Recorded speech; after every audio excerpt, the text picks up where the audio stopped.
back here on the GSMC Football Podcast. And for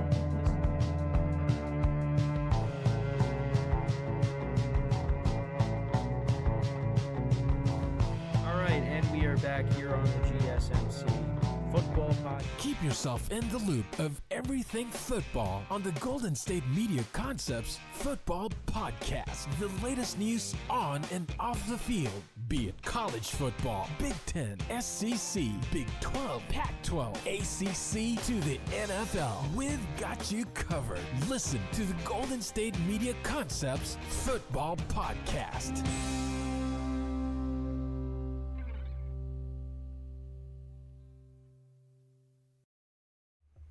And welcome everybody to another edition of the GSMC Football Podcast, brought to you by the GSMC Sports Network.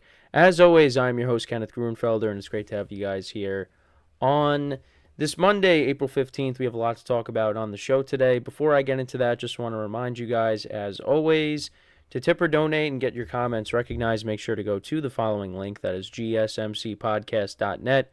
Again, that really helps the show, makes the show more interactive between myself, the host, and you guys, the viewers. Again, that is gsmcpodcast.net.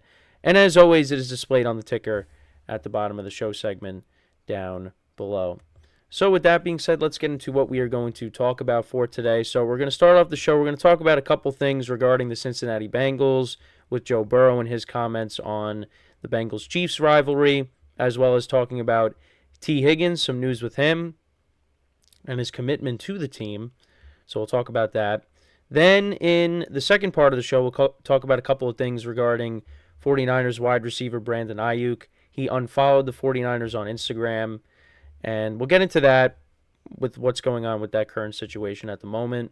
Then in the third part of the show, we'll talk about Jared Goff and him talking about the trade from the Rams to the Lions, some of his recent comments regarding that. And then we'll also talk about Tua Tagovailoa and his current contract situation, as well as some of the things that Christian Wilkins or the Raiders had to say. Obviously, the former Dolphins player now with the Raiders. So we'll get into that as well. Before I get into everything, I just want to fix my camera because since I started, it's been acting up. And, with my shows, of course, the camera is always a problem. So we're just going to fix that right now, and hopefully, once that happens, we can get into what we're going to discuss. But, well, we're going to get into it anyways. So let's get into the first topic now. So we're going to talk about Joe Burrow, some of the things he had to say regarding the Bengals-Chiefs rivalry. And, yeah, I mean, it's been one of the more exciting matchups over the past couple of seasons, and it doesn't seem like that did anything. Actually, no, it's still... we'll just roll with it for now. But anyways, so Joe Burrow and the Bengals and Patrick Mahomes and the Chiefs, that's been kind of a rivalry. Now, they didn't play in 2023 because Burrow unfortunately got hurt with the wrist injury. But that's been an exciting matchup. And the Bengals have kind of had the Chiefs' number with them being 3-1. Against Mahomes in the Mahomes-Burrow era. But the Chiefs did beat the Bengals with Burrow, with a healthy Burrow, in their most recent matchup, and that was in the AFC Championship game a couple years ago. And the Chiefs ended up winning the Super Bowl. So we could say that the Bengals, they do have the Chiefs' number. And listen, they had a 10-point lead against them in the regular season in 2023 with Jake Browning as the quarterback. But then the Chiefs came back and won that game. But with Joe Burrow's played very well against the Chiefs. Even in the game that they lost, the Bengals very easily could have won that game. But that didn't happen. And I'm really excited to see when these teams match up again. But so Burrow, he made an appearance on the New Heights podcast with the Kelsey brothers, talked about the matchup. And he said, I think we both work really hard. They have great players. We have great players. I think we match up pretty well with them. I think we're built to beat them. I always appreciate the legendary battles we have. Guys are out there always making plays. Patrick Mahomes is always out there making plays. Both teams have big-time defensive lines. it's a great matchup. And I mean, he's spitting facts with that, because when these teams match up against each other, it's always entertaining, and it's always a 3-point match. It's always a 3-point game. In the most recent matchup with the healthy Joe Burrow, the Chiefs won on a game-winning field goal, and the Bengals won in overtime. In the season prior, in the AFC Championship game, they won on a go-ahead field goal against the Chiefs in the regular season.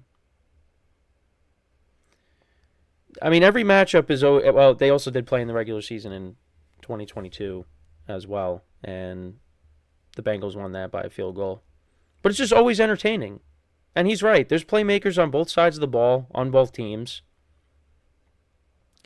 And offensively, I mean, you look at what the Bengals had, and with Burrow and Chase and Tee Higgins, and then you got Patrick Mahomes and Travis Kelce, Isaiah Pacheco now.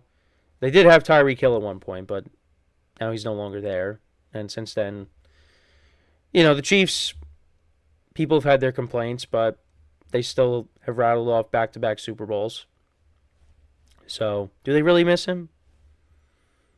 I mean, I still think they kind of do, but it doesn't really matter, because they've won back-to-back Super Bowls.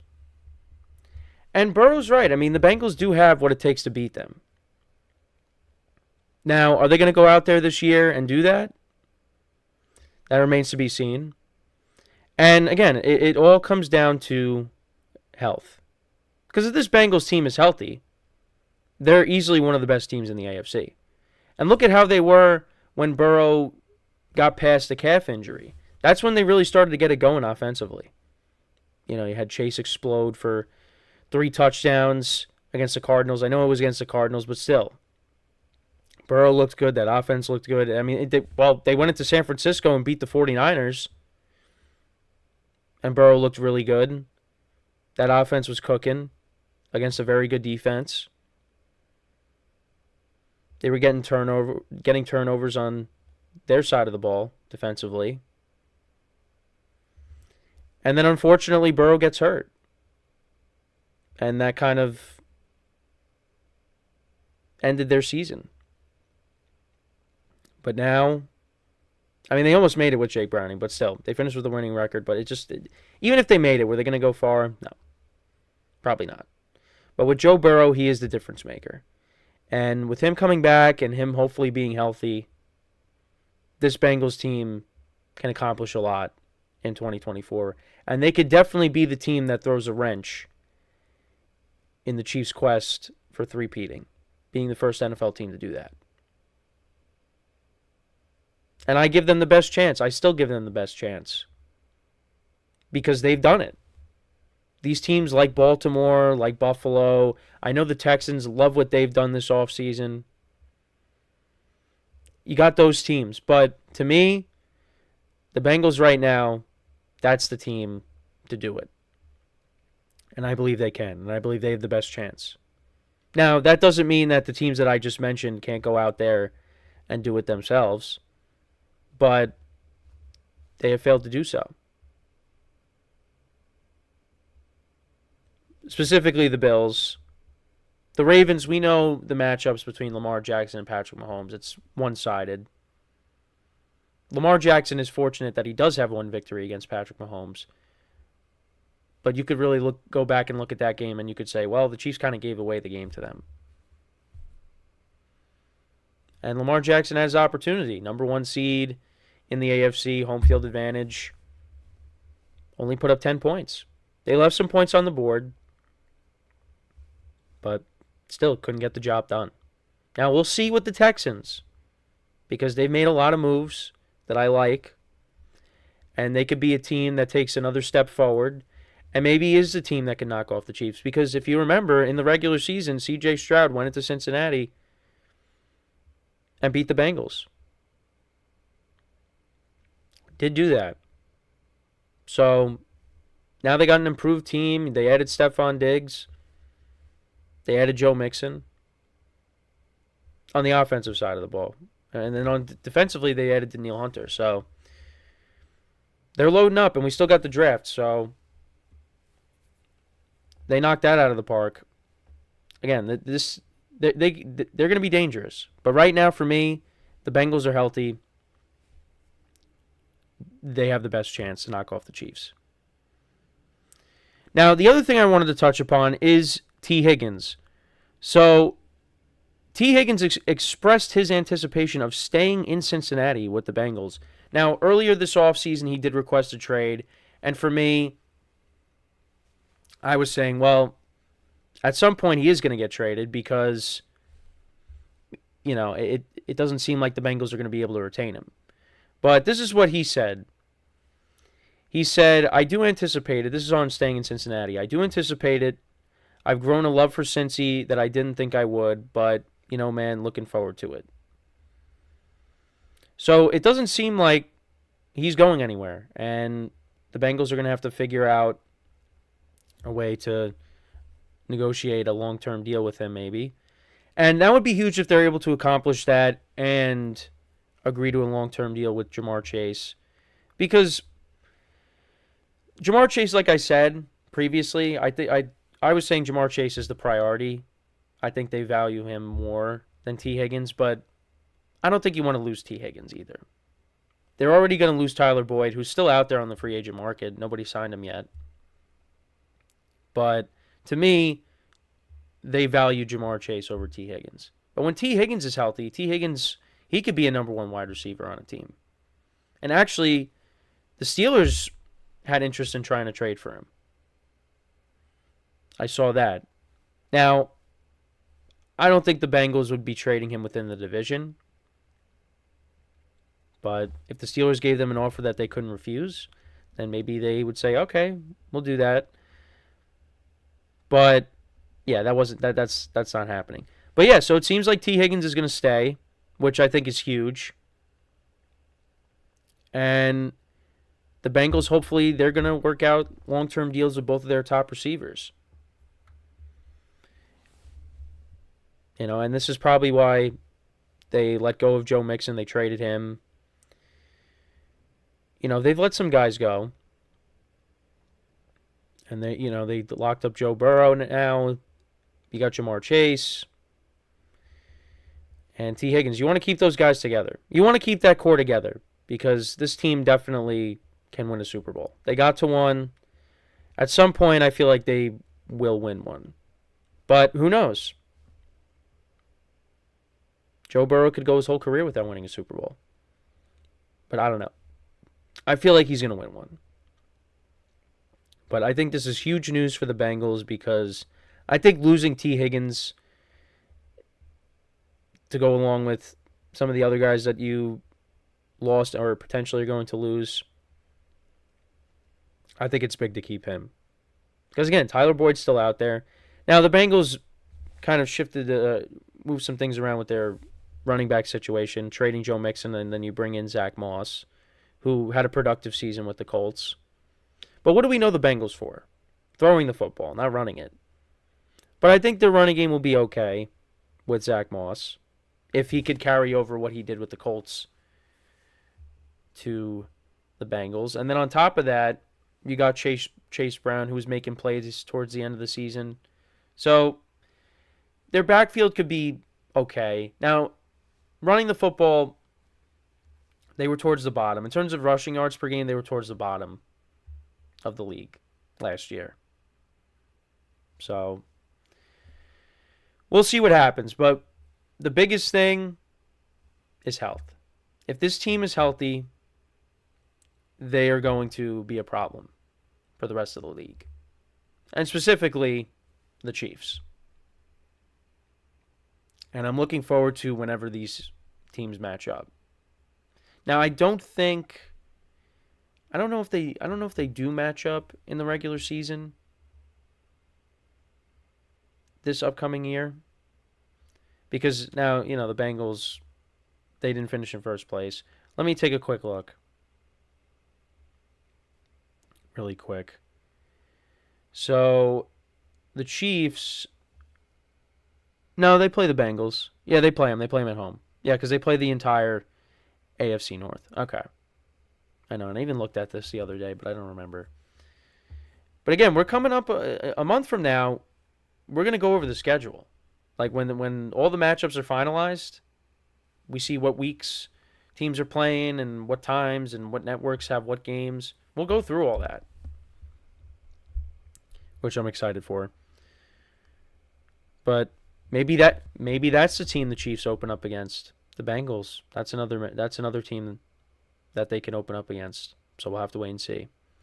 But let me know what you guys think about the Bengals situations here with Burrow, talking about the rivalry between them and the Chiefs and Tee Higgins' commitment to the team. Again, big news for them that they're going to be able to at least have him for 2024, because I think if you lose him, that's going to be a player that's going to be hard to replace. But let me know in the comments below. So when we come back from our first break of the show, we're going to talk about Brandon Ayuk, more about him and some of the stuff going on with his current situation. So, with that being said, stick around, and we'll be right back here on the GSMC Football Podcast. I feel like I'm losing my mind. Is everybody in the world blind? Please, Lord, give me a sign, a sign. I feel like I'm losing my mind. Is everybody in the world blind? Please, Lord, give me a sign, a sign. I wanna be the greatest. Everybody on the fake shit. I look around and feel like everybody is the fakest. I make this every day and I'm impatient, hoping one day I blow up from the basement. Statement, the top is so vacant. I don't hear shit that I think is amazing. Waiting for my day when I'm playing sold out shows for 1,000 faces. Hey, give me that crown, get in my way and to be put down. It ain't your place, all this my town. If I want that shit, then I'll get it right now. I'm losing it, the noose it fits, I'm losing shit, a stupid myth. You choose to live or choose to dip, you choose to fight or lose your grip and lose a gift. I feel like I'm losing my mind. Is everybody in the world blind? Please, Lord, give me a sign, a sign. I feel like I'm losing my mind. Is everybody in the world blind?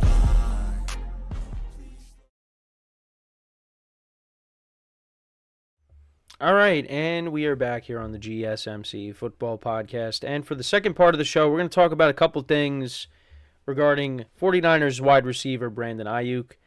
I know he's somebody that I've talked about a little bit this offseason because, with social media stuff and, his current contract situation, and it just seems like there's a back and forth going on between him and the 49ers. But yeah, he's someone that I've talked about, and he's the next player on this team that wants to get paid. And I also talked about how the 49ers at some point could be giving Brock Purdy a contract extension. So, the 49ers are going to have some decisions to make. And most recently with this situation, and look, this is something that happens a lot with players. So Brandon Ayuk unfollowed the 49ers on Instagram. And you're probably like, oh no, that's not good. No, it's not that big of a deal. Again, we live in an age now where social media has just taken over the world. So when you see something like that, your first instinct is to be like, oh, well, that means they're done. And again, it's possible, but I don't think it's something that we really have to go crazy over. But it just so happens, this comes with while they want to agree on a contract extension and there's trade rumors. But it's just, I don't think it's something we got to make a big deal about. Because again, this happens all the time. So Ayuk is entering the final year of his 4-year contract, his rookie deal, $12.53 million. And he's looking for a contract extension. He's coming off of a season, 7 touchdowns, 1,300 yards receiving. But he believes that he deserves a better contract. So this is what he had to say on the matter of wanting a new contract, if I can find it. Oh, here we go. I'm trying to get what I deserve. I feel like this season playing football, I figured out who I was as a person and a player, what I bring to the table, what I bring to the locker room, what I bring to the organization, and just the value I hold when I walk into the building. And in the article I have here, it talks about how the 49ers have a history of, giving their players what they want, such as George Kittle, Fred Warner, Deebo Samuel, Nick Bosa. So Brandon Ayuk could be the latest player to get that extension. And he does deserve it. Now, again, does he deserve to be the highest paid wide receiver in the NFL? Now, I'm not saying he said that, but I'm just saying, does he deserve that? Probably not. But then again, you could go and talk about Dak Prescott. Does he deserve to get $60 million a year when he's not the best quarterback in the NFL? No. But that's just the market. That's just what happens. So, but I think we'll see. I mean, you would think the 49ers would do right by him, but it's tough because, again, you're not going to be able to keep everybody. And like I said, eventually you're going to have to pay your quarterback, Brock Purdy. But I know they talk very highly of Purdy, but what if Purdy goes out there and has a bad year? Now what? I mean, we'll see. It's only April, but again, if he doesn't have a good year, then you might have to try to find another answer there. But we'll see. That's a separate topic. But I just wanted to throw that in there. But so supposedly there was rumors that Ayuk was requesting a trade. That's the other thing too. And Ayuk's agent Ryan Williams denied the reports, denied the rumors, and basically said on social media you need to be better. You need better sources, implying that the reports were not true. So we'll see. John Lynch acknowledged, the general manager of the 49ers, acknowledged ongoing discussions with Ayuk regarding a contract extension, expressing the team's desire to keep him. Despite Ayuk's comments and ongoing contract negotiations, his agent's statements suggest there is no current trade request from Ayuk. Ayuk remains a member of the 49ers who are aiming for a return to the Super Bowl after their appearance in the previous season. While a trade request may still be a possibility in the future, Ayuk's agent statement indicates that it is not the case at the moment. Sorry, can't talk today. Well, at least there I couldn't talk. But yeah, so there's a possibility that maybe he could request a trade, but right now it doesn't seem like that's the case. So we'll have to keep an eye on it. And again, you would hope that they're able to get that done, because if you lose Brandon Ayuk, that's, it's tough to replace that, but I think the 49ers are a good enough organization where they'll figure it out. And you still have a ton of playmakers, even if you lose them. You still have Christian McCaffrey, Deebo Samuel, George Kittle. You still have those guys. But again, that's a big weapon, and, you got to go out there and replace 1,300 yards and 7 touchdowns. Now, you got Juwan Jennings that could step up and take on that role because, he made some plays in the Super Bowl. But, Brandon Ayuk's a good player, and, if they ended up losing him, that definitely hurts them. So, but I think they'll figure it out. Now, I got to go back and see, I'll be honest, I don't remember what I said. Did I say that, that it's probably going to end up he's being traded? But we'll see. Just got to see how it plays out. But like I said, I think if ultimately he did end up leaving and they ended up trading him, I think, again, they're a smart enough organization where they'll figure it out. I'm sure they would. So, but again, you got some other players that are going to have to get paid too. That's why, if they're able to keep everybody, if Ayuk stays for 2024, this is a big season for them. Because you got to go out there and try to win it. And this is a team, year after year, comes up short.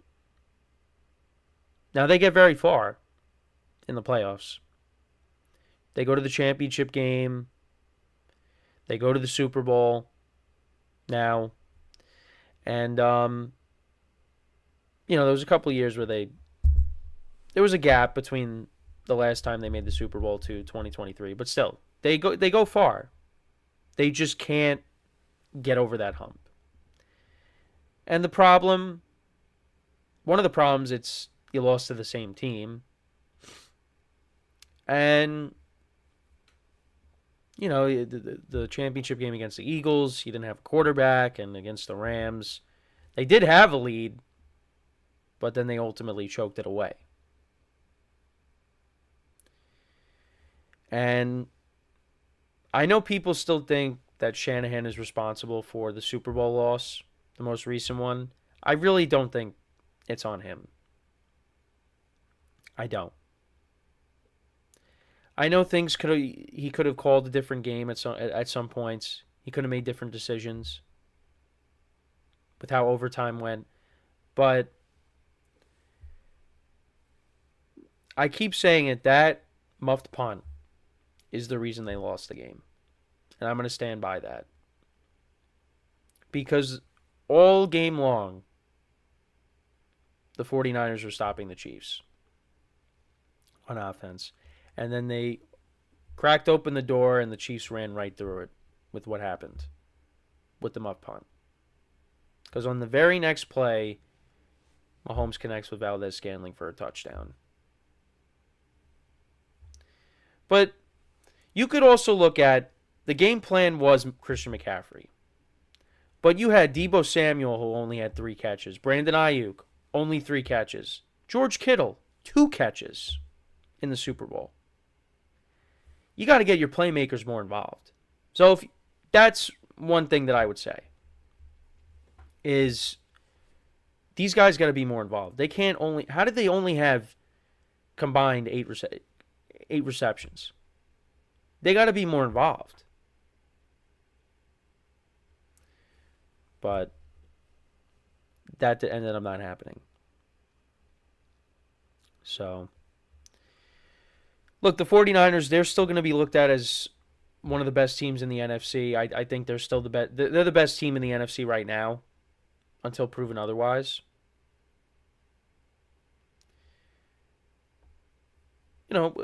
It was up until the Eagles played the 49ers, the Eagles were looked at as the best team, but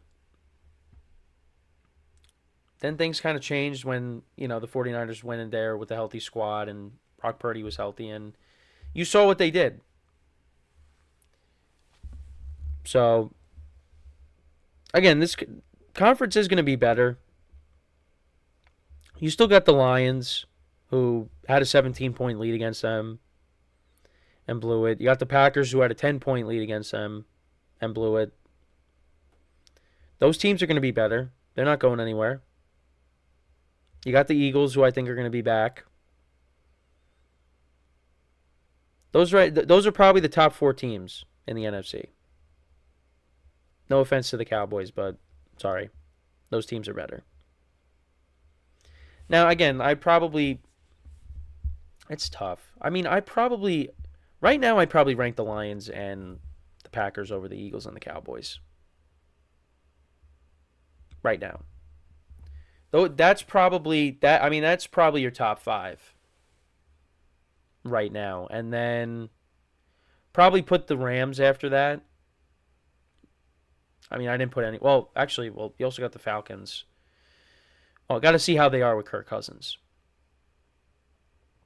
But regardless, right now, the 49ers are still the best team. And you just got to hope that they're able to retain Ayuk. We got to see how that all plays out. So, but yeah, he unfollowed them on Instagram, so it's you got to sound the alarms because that's such a big deal. No, really, you got to take it with a grain of salt. That's just what players do. So, but I mean, that gives you maybe an indication that, yeah, he's not thrilled with them at the moment until he gets paid. And the 49ers, again, are going to do everything they can to make sure that he does indeed get paid. Until they can. So, again, let me know what you guys think about the whole Brandon Ayuk situation. Do the 49ers eventually work out a deal with him, or does he end up going elsewhere? And what's a team that could potentially get him? I know the Steelers are a team that's still looking for a receiver, so maybe he ends up going to the Steelers. I don't know. I'm just throwing that out there. But before we go to break, just want to remind you guys once again to tip or donate and get your comments recognized. Make sure to go to the following link. That is gsmcpodcast.net. Again, that really helps the show, makes the show more interactive between myself, the host, and you guys, the viewers. Again, that is gsmcpodcast.net. And as always, it is displayed on the ticker at the bottom of the show segment down below. So, when we come back from our second break of the show, we'll talk about Jared Goff. Speaking of the Lions, we'll talk about Jared Goff, his reflection on the trade, some of his comments, and now where the Lions are at currently. We'll discuss all of that when we come back from our second break of the show. So with that being said, stick around, and we'll be right back here on the GSMC Football Podcast. Looking for your daily fix of sports talk without having to pay for it? GSMC Sports Network is available on YouTube. Just search GSMC Sports Network. Get your fix of daily sports talk shows on YouTube, absolutely free. NFL, college football, NBA, MLB, MMA, UFC, fantasy football, and so much more. GSMC Sports Network has shows running all day long, with new sports shows starting every 2 hours. Just like on your favorite cable sports channel, except GSMC Sports Network is absolutely free. Just search GSMC Sports Network on YouTube to catch one of your new favorite shows, like the GSMC College Football Podcast, Chip Shot Football Podcast, Hoops and Heels Women's Sports Podcast, GSMC Basketball Podcast, and so many more. Check it out for yourself. GSMC Sports Network, now available on YouTube absolutely free. Search GSMC Sports Network on YouTube right now.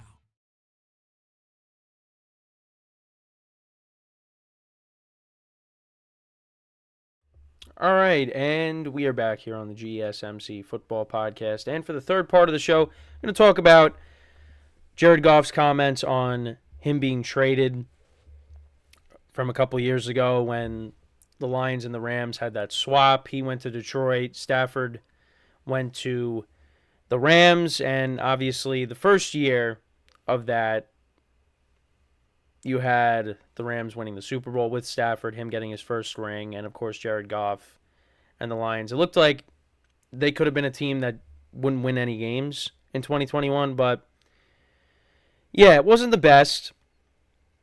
And last couple of years, they've really been trending up and now look like one of the best teams in the NFC. And right now, you would rank them over the Rams. And they beat the Rams in the playoffs. Very close game. Was a very entertaining game.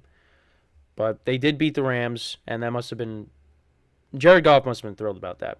So this is some of the things he had to say about that trade. So he said, in hindsight, being traded to Detroit was the greatest thing that ever happened to me for my career and my development as a human. And this, he said this on the Trading Cards podcast per the Detroit Free Press. Being shipped off and being sent to a place to die essentially is what a lot of people think it was, and I was never going to allow that to happen. I'm fortunate enough to be around a lot of good coaches and players in Detroit that support me and help me reach my potential. I've just gotten older, and you get more comfortable in your voice, and I think there was an element to being empowered that happened in Detroit with Dan Campbell and a lot of coaches and players there that we were like, dude, no, you go, this is your thing, you go to figure it out. Whereas as a young player, that wasn't always the case. And yeah, I mean, listen, I love what he says there because that's what a lot of people thought. Because the Lions, they had a couple years where they made the playoffs, but they hadn't won a playoff game in 30-plus years, even with Matthew Stafford. And with Calvin Johnson, who was one of the best wide receivers of, this generation. And they never won anything. Now, that's not their fault. It's what surrounded them. Because they had their chances to win playoff games. I mean, with Stafford, they should have won that game in 2014 against the Cowboys. Because if you remember, there was that pass interference call that there was a flag, and then the refs picked it up, and the Cowboys eventually won the game. If they didn't pick up that flag, Lions maybe win that game. But they didn't. And that was a good Lions team. You had Calvin Johnson, you had Golden Tate, Matthew Stafford. It was a good team. And on the defensive side of the ball, you still had Ndamukong Suh. It's a good team, but didn't win a playoff game. Stafford and the Lions made it in 2016. They lost to Seattle. Lions have made the playoffs. Did make the playoffs with Stafford. They just didn't win. And then Jared Goff comes in there, a couple years. The first year was rough. Second year started off rough, but then they played well towards the end of the season. Could have made the playoffs, but they didn't. So instead they played spoiler and sent Aaron Rodgers packing from Green Bay to the Jets. And then look what they did in 2023. Had one of the best records in the NFC. They make it all the way to the NFC Championship game. And for the most part, looked like the better team. But ended up losing that to the 49ers. But this team's not going anywhere. And like I said, love what Jared Goff said. Because he said it. A lot of people looked at that as, well, you're going there, and that's going to be the end of your career. You're going to be a stopgap quarterback. They're going to draft somebody, and you're going to be done. You're going to be a backup the rest of your career. That's not the case. He's the guy in Detroit. Detroit loves him because he was able to do something that Matthew Stafford was not able to do. And again, not all on Matthew Stafford. But Jared Goff and the Lions, the Lions won their first playoff game in 30 years, and Jared Goff was the starting quarterback. And just what's crazy is they did it against Matthew Stafford and the Rams. Now, I'll be honest, I picked the Rams in that game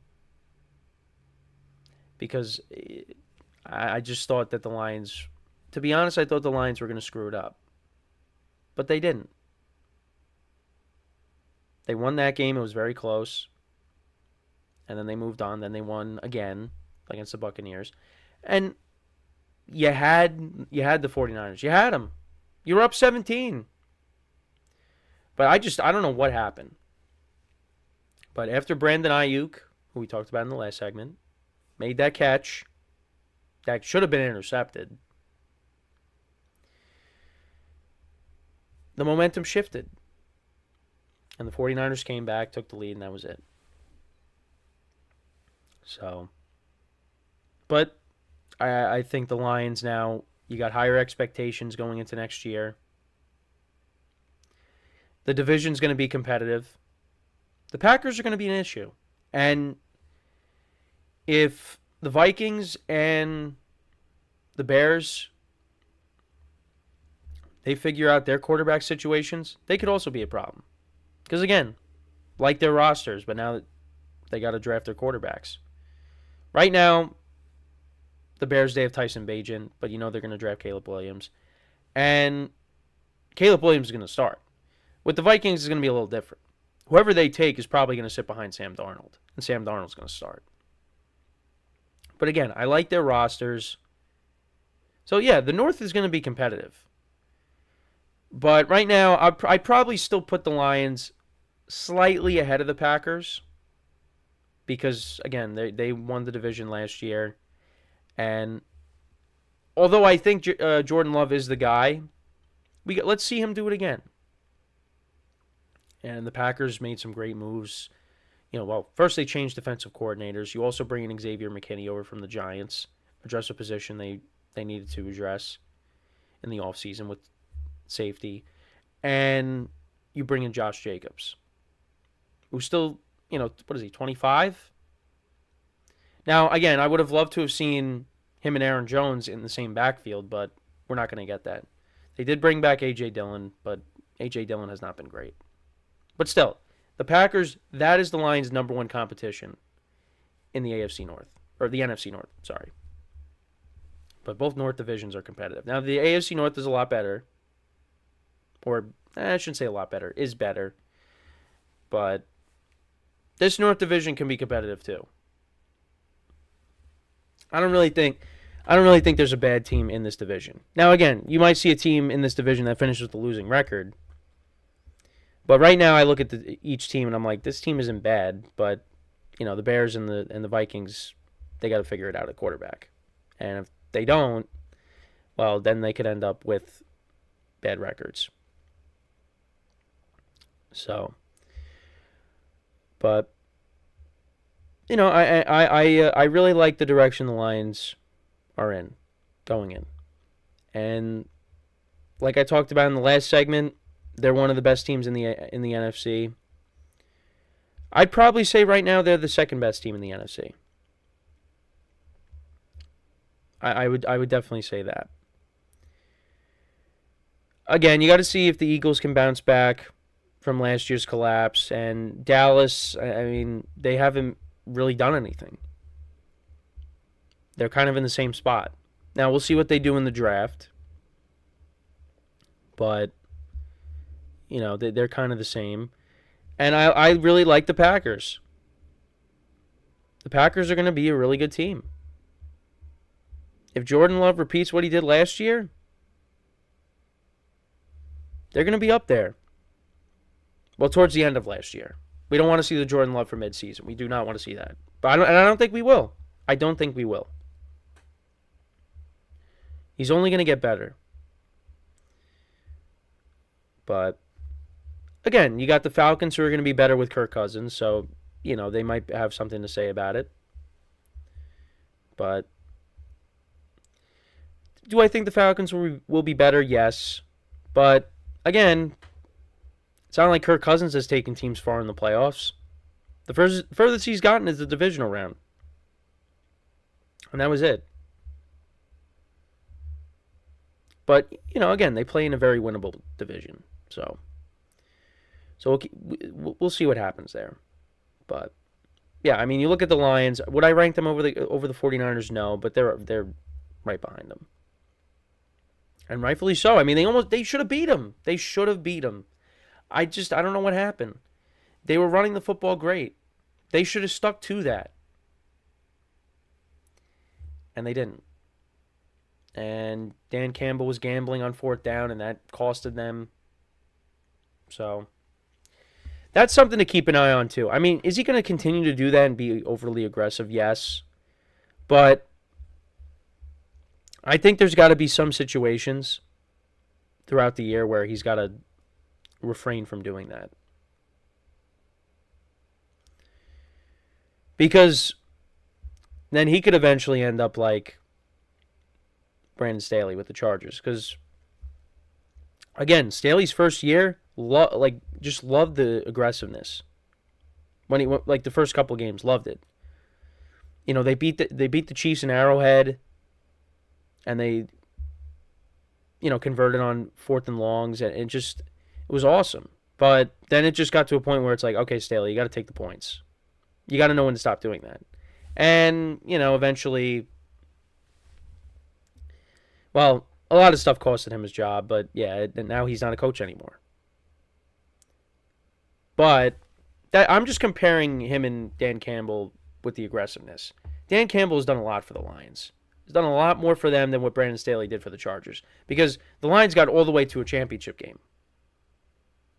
But Brandon Staley missed the playoffs, made it to the playoffs, collapsed, blew a 27-0 lead,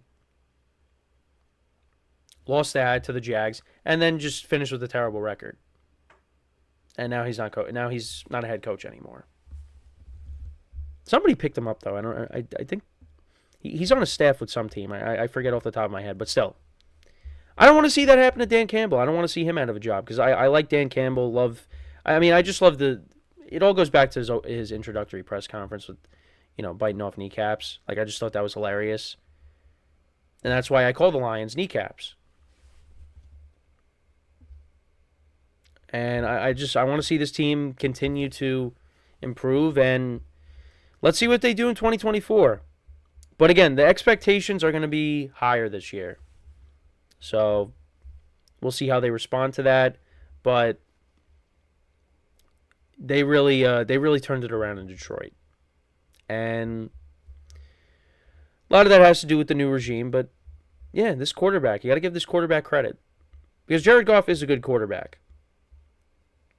And if you give him the right pieces, he's going to do well. You could see that. Because again, I think people looked at him when he left the Rams and they're like, well, McVay made him, so he's going to go to Detroit and he's going to be nothing. Well, that's not the case. Now, again, is he one of the best quarterbacks in the NFL? No. I mean, you still got the Mahomes of the world. You got, the Allens, the Burrows. You rank them over him. But Jared Goff is definitely a top 10 quarterback, I would say. Probably put him a little bit higher than 10. He's definitely in there. So he's a good quarterback, and I think he's proven that with the situation that he's been dealt with, going from the Rams to now with the Lions, and they're building something special there. He's got weapons around him now. He's got a pair of solid running backs, a good tight end, a good receiver, or one of the best receivers, underrated receivers in the NFL, and Amon-Ra St. Brown. And they're looking to add, that's another team that's looking to add another receiver. So we'll see what they do. But let me know what you guys think about the whole Lions situation, about Jared Goff and the Lions. What are your expectations for the Lions going into next year? Do you think that they can make it further than the NFC Championship game? Let me know in the comments. So we're going to talk about another quarterback when we come back from our final break of the show, and that is Tua Tagovailoa. We're going to talk about him, some of the things that former Dolphins player Christian Wilkins had to say, who's now a member of the Raiders. We'll talk about all that, his contract situation as well. We will get into all that when we come back from our final break of the show. So for one final time today, stick around, and we'll be right back here on the GSMC Football Podcast.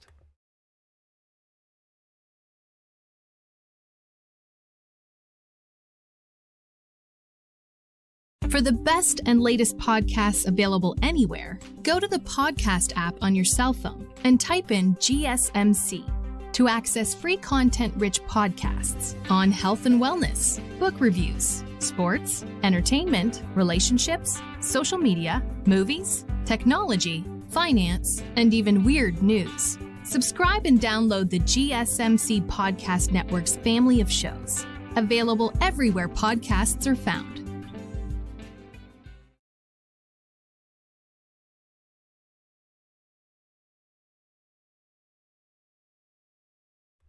All right, and we are back here on the GSMC Football Podcast. And for the final part of the show, we're going to talk about Tua Tagovailoa, another quarterback. We've talked about Burrow, we talked about Jared Goff, and we talked about the 49ers. I mentioned Brock Purdy in the Brandon Ayuk segment. But now we're going to talk about Tua. So the first thing I wanted to touch upon is what Christian Wilkins had to say. Now, Christian Wilkins is now with the Raiders, was previously with the Dolphins, but he had some things to say about Tua and Tua's growth as a player. So I wanted to just talk about some of the things he had to say. So this is what he said. I really had a front row seat to Tua and his growth and his development as a player and just as a teammate, a leader, all that. And this is what he said on Eric Armstead's podcast, Third and Long podcast. It's been cool to watch. I feel like in a way we kind of had similar stories. He went through stuff, had his struggles early, but now Pro Bowl, MVP finalist and all that. I don't care what system, what scheme, or anything like that. You're still playing. So definitely shout out to him, just the things he's been able to do and accomplish. It was just cool to have a front row seat to watching his development as a player. And you know what? Listen, Tua did have a good season, and the Dolphin season kind of ended with a thud, though. They got off to a roaring start. They were 3-0, and they looked like, people were comparing them to the greatest show on turf. They dropped 70 points on the Broncos. Things were looking good. And then reality set in against the Bills when the Bills dropped 40 against them. They still ended up having, a winning record and making the playoffs, but They could have had the 2 seed. They lost that. They couldn't. The only team they beat with the winning record was the Cowboys, who just weren't a good road team. And then they ended up playing the Chiefs in the playoffs in that freezing weather, and they ended up losing that. And, yeah. So Tua ended up finishing the year 4,600 yards passing, 29 touchdowns to 14 interceptions. The 14 interceptions is a little high, but did finish with a rating of 101.1. So, yeah, that was his best season. I mean, the previous season, he had 25 touchdowns to 8 interceptions. So you'd like to see the interceptions be down a little bit. But still, you could look at this 2023 season as Tua's best season. And, Christian Wilkins was, talked highly of Tua.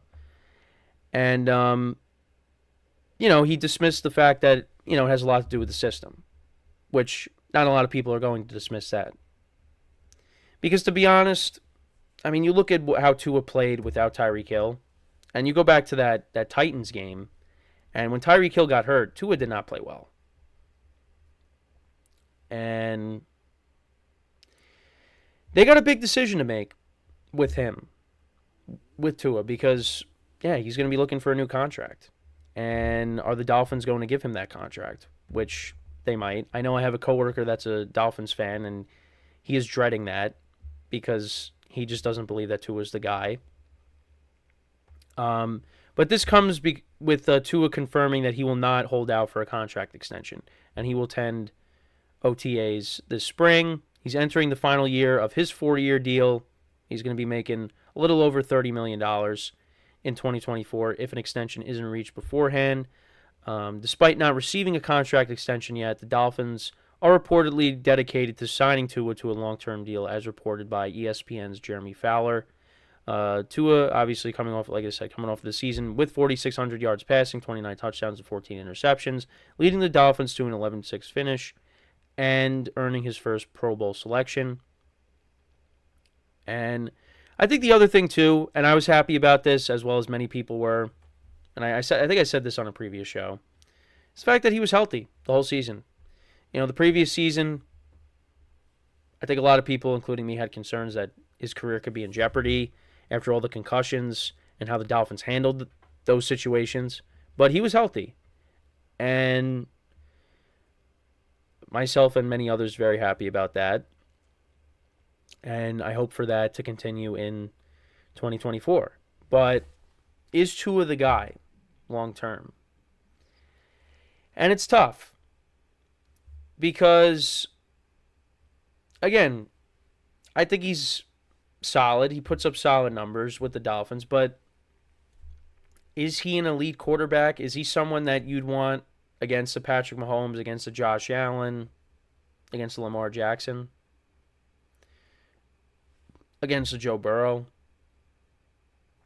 Now, he has beaten Lamar Jackson. He has beaten Josh Allen. But that's in the regular season.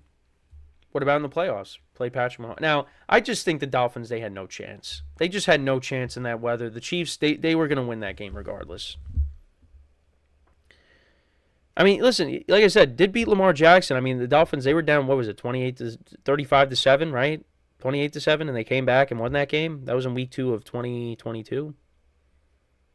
I mean, that was impressive. But again, people point to the Ravens' defense not being at full strength.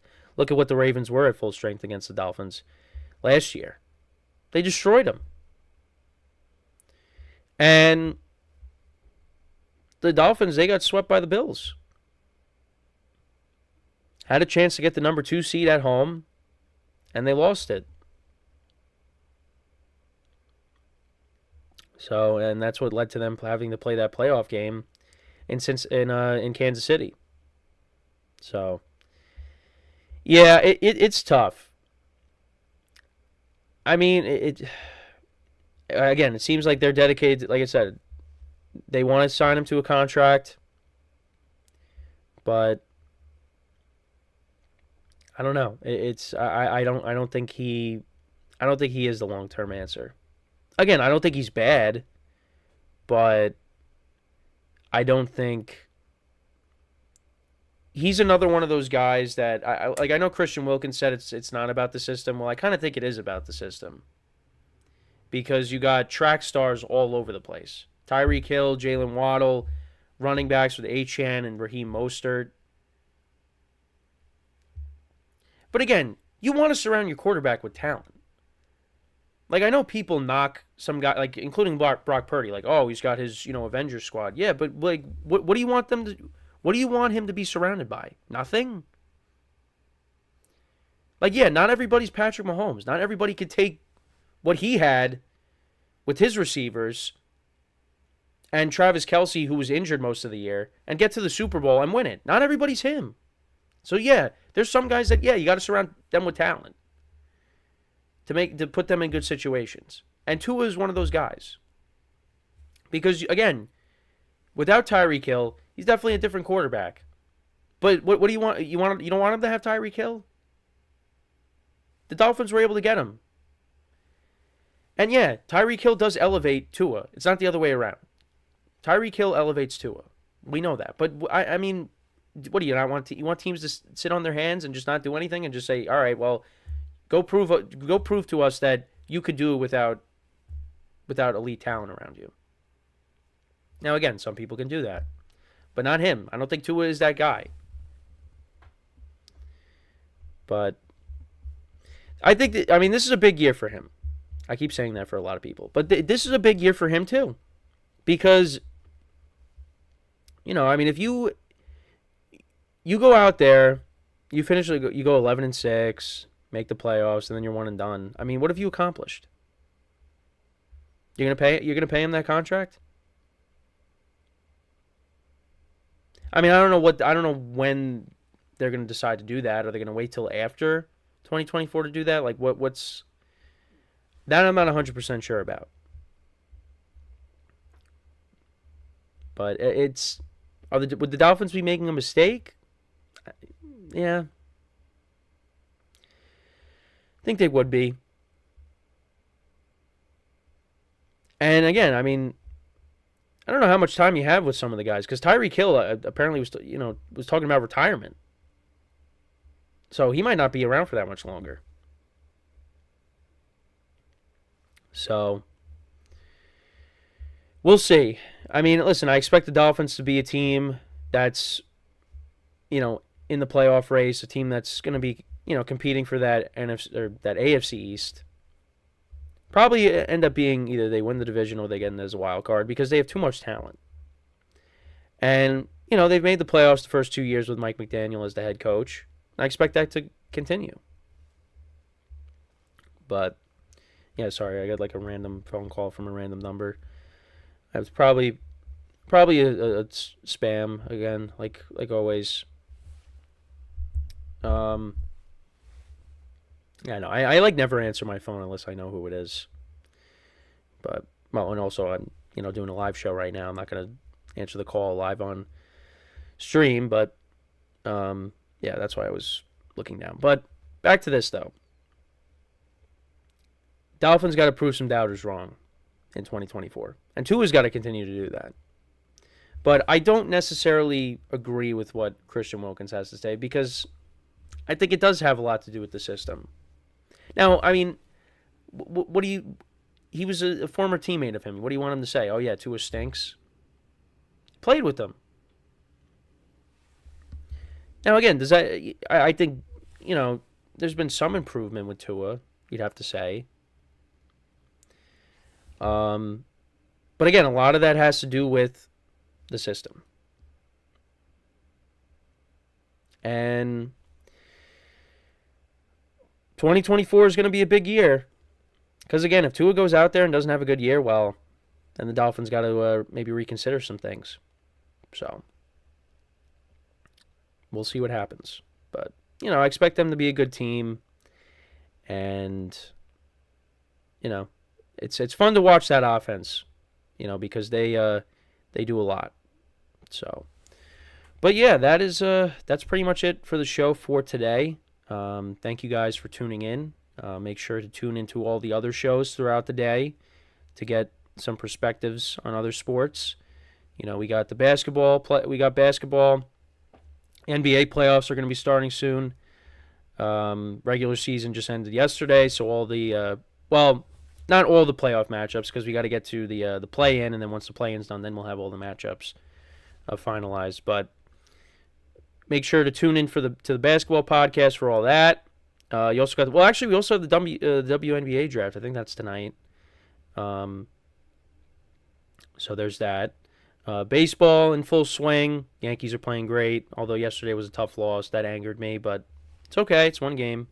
Not going to freak out. I'm going to try not to freak out because there's a lot of people that freak out with them, even with just one loss. But that's another thing, another topic. But, make sure to tune into all the other shows.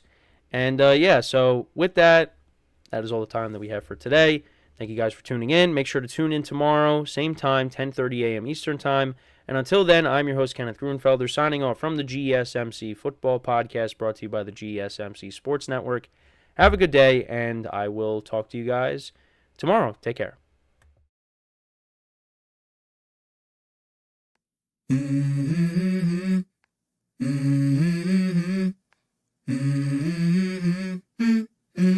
Let's go. I wake up to a little bit of drool on my pillow, feel like it's gonna be a bad day. Yeah, I'm tired of shit, and the coffee ain't hit yet, damn, ain't that great.